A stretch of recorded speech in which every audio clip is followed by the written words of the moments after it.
हाय class. तो जो आपका नेक्स्ट चैप्टर है स्टैट्स का, that is statistical estimation theory. Simple chapter है, इजी है। इसमें आपका एक तो थ्योरेटिकल क्वेश्चन बनता है और एक आता है इसमें से प्रैक्टिकल क्वेश्चन। इंपॉर्टेंट भी है और ईजी भी है, तो ये वाला चैप्टर तो आप मत स्किप करना, ईजी भी है तो ये कर लेना।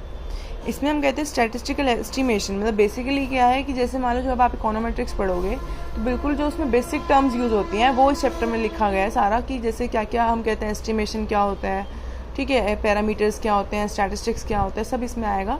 तो आपको ये चीज़ याद करनी है।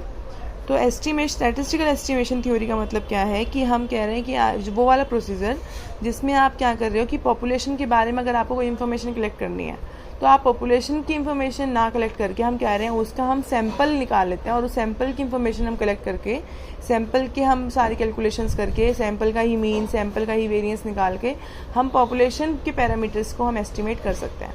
मतलब मैंने अगर मालूम मैं कह रही हूँ कि आपकी क्लास की मेरे को निकालनी है कि एवरेज एज क्या होगी, तो मैंने क्या करा, आपकी क्लास की सबकी एज ना पूछकर मैंने आपके कोई भी 3 स्टूडेंट्स सिलेक्ट किए और वो सैंपल ले लिया मैंने 3 स्टूडेंट्स का, और 3 स्टूडेंट्स की एज ले ली, उनकी एवरेज निकाल दी। मान लो मैंने बोला 22 + 23 + 24, मान लो एक बच्चे की 22, फिर 23, फिर 24, और एवरेज एज निकल गई 23। तो मैंने एस्टिमेट ही कर लिया कि पूरी पॉपुलेशन की एज कितनी होगी, 23। ठीक है, तो मैं क्या कर, इसका मतलब क्या है, इसका स्टैटिस्टिकल एस्टिमेशन का क्या है, estimation is a procedure of estimating the unknown population parameters. कि आपको पॉपुलेशन की, अगर आपको पैरामीटर्स का नहीं आइडिया, पॉपुलेशन पैरामीटर्स मतलब पॉपुलेशन मीन, पॉपुलेशन वेरिएंस, ये सब from the corresponding sample statistics.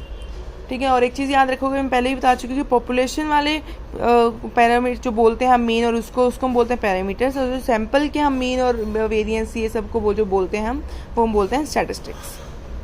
ठीक है, तो अब ये कह रहे हैं कि अगर जो आप सैंपल स्टैटिस्टिक्स यूज़ करके जो आप पॉपुलेशन पैरामीटर्स को एस्टिमेट कर रहे हो, this process is known as statistical estimation. अब आपकी जो 3-4 इसमें इंपॉर्टेंट टर्म्स आएंगी, फर्स्ट है एस्टिमेटर और एस्टिमेट्स। एस्टिमेटर का मतलब वही कि जैसे मान लो मैं कह रही हूँ जो आप सैंपल स्टैटिस्टिक्स यूज़ कर रहे हो, मतलब मैं कह रही हूँ कि मान लो आप मीन यूज़ कर रहे हो for estimating population mean, population means मतलब म्यू, तो ये हो गया सैंपल मीन और ये हो गया पॉपुलेशन मीन, ये हो गया सैंपल स्टैटिस्टिक्स, ये हो गया पॉपुलेशन पैरामीटर। तो हम कह रहे हैं जिस भी हम चीज़ का, जिस भी हम जो भी हम वैल्यू का या फिर हम टर्म का यूज़ कर रहे हैं to estimate the value of population parameter, तो इस सैंपल वाली वैल्यू को हम क्या बोलते हैं, एस्टिमेटर। ठीक है, यानी कि दो sample statistics which are use to estimate the unknown population parameter are known as estimator. ये यानी कि एक्स बार। अब जो एक्स बार की वैल्यू आई है, मान लो मैं बोलती हूँ एक्स बार की आपकी वैल्यू आ गई 10, मतलब मीन की वैल्यू आ गई, सैंपल मीन की वैल्यू आती है आपके पास 10, तो 10 क्या हो जाएगा, एस्टिमेट्स, यानी कि उसकी वैल्यू जो आपके सैंपल जो इसकी हमें एग्जैक्ट वैल्यू आई है एस्टिमेटर की, वो क्या हो जाएगी आपकी एस्टिमेट्स, और जो हम जिसका हेल्प से हम एस्टिमेट कर रहे हैं दैट इज़ कॉल्ड एस्टिमेटर। ठीक है, अब जैसे फॉर एग्जांपल उन्होंने लिया कि, और हम जैसे मालूम कहते हैं कि मान लो कोई भी एक सिंपल ले लिया कि थीटा है, थीटा मान लो पॉपुलेशन पैरामीटर है, आपको इसको एस्टिमेट करना है, आप इसको एस्टिमेट करोगे कि इसका यूज़ करके सैंपल स्टैटिस्टिक्स का यूज़ करके जो हमने यूज़ किया वो है थीटा हैट। हम एस्टिमेटर्स को जनरली हैट से डिनोट करते हैं, यानी कि थीटा हैट, यानी कि ये तो हो जाएगा आपका क्या, सैंपल स्टैटिस्टिक्स यानी कि एस्टिमेटर, और ये हो गया आपका पॉपुलेशन पैरामीटर। और जो थीटा हेड की वैल्यू आएगी, मान लो थीटा हेड की वैल्यू आती है 15, तो 15 क्या हो जाएगा आपका एस्टिमेट।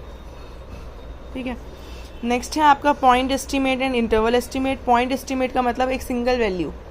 ठीक है, जैसे मान लो मतलब हम कह रहे हैं एक सिंगल टर्म, जैसे मान लो हम कह रहे हैं कि आप सैंपल मीन यूज़ कर रहे हो, यानी कि एक्स बार यूज़ कर रहे हो फॉर पॉपुलेशन मीन म्यू, ऐसे आप सैंपल वेरिएंस यूज़ कर रहे हो फॉर पॉपुलेशन वेरिएंस, तो आप एक टर्म यूज़ कर रहे हो फॉर वन टर्म, मतलब आप एक चीज़ के लिए आप एक ही चीज़ यूज़ कर रहे हो। इंटरवल एस्टिमेट्स का मतलब क्या है, और एक ही वैल्यू आएगी, इसमें भी वैल्यू भी एक ही आएगी और रियल स्केल पे, मतलब कि कुछ प्रॉपर वैल्यू आएगी, ऐसा नहीं है कि आपको कुछ इरेशनल टर्म आएगी, आपकी एक रियल वैल्यू आएगी। इंटरवल एस्टिमेट का मतलब क्या है, यहाँ पर आपको वैल्यू ना देकर यहाँ पर आपको रेंज की बात दे देंगे। जैसे अब हम आगे करेंगे कि आपको ये बोल देंगे कि आपके जो वैल्यू है, जो भी आपके एस्टिमेट की वैल्यू है वो लाई करेगी 10 to -10, या सॉरी -10 to +10। ठीक है, तो इसका मतलब हम कह देंगे कि रेंज दे देंगे, उस रेंज के बीच में आपको वैल्यू लाई करेगी, तो ये हो जाएगा आपका इंटरवल एस्टिमेट। इसके बाद आता है आपका, चलो मैं वो आपको नेक्स्ट वीडियो में करवाऊंगी, प्रॉपर्टीज़ ऑफ गुड एस्टिमेटर।